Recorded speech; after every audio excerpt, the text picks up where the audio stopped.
This extract features two characters in their club in London, the In and Out Naval and Military Club.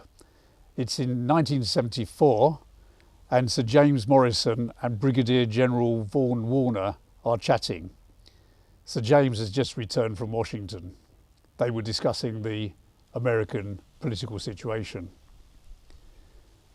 Sir James said, "Ford has only been Vice President little more than a month."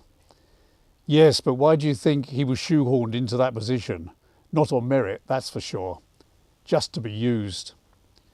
If it's true that LBJ said he spent too much time playing football without a helmet, then we might end up with a brain-damaged president. Sir James smirked and added that it would not be the first and certainly not the last. Anyway, he preferred the former president's other put down, that Ford was so dumb he could not fart and chew gum at the same time. The prudish US media cleaned that up to walk and chew gum. They saw themselves as protectors of the nation's morals. When 9-year-old Phan Thi Kim Phu was seen running naked after being severely burnt by a napalm attack during the Vietnam War, the media would not allow the Pulitzer Prize-winning photograph, not because of the atrocity, but because she had no clothes on. Almost as obscene was President Nixon wondering the photo had been fixed.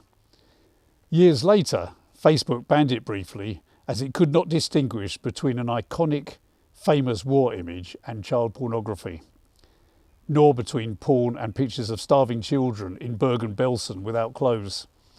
No wonder Disney makes 3-year-old girls cover their nipples. Not the brightest idea then, but who wants a bright stooge?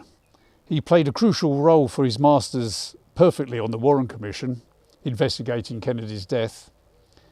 We have him to thank for his part in the cover-up of the plot to get rid of that Catholic commie. Once Kennedy was on to us and our banker friends, he had to go, and they dealt with him.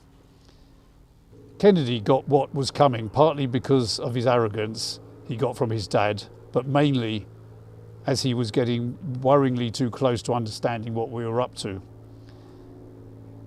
Thought he could stand up to the central banking system. The final straw was signing the bill that allowed the US government to print its own money. He printed over $4 billion. That's American billions, 4,000 million, not our British correct version where a billion is a million. Anyway, 1 week later he was dead.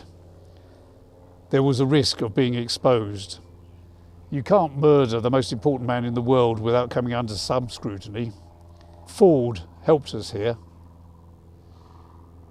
If he does take over from Nixon, big business won't be able to believe their luck as they have got their man into place so easily. The only man to be vice president and president without being elected to either office.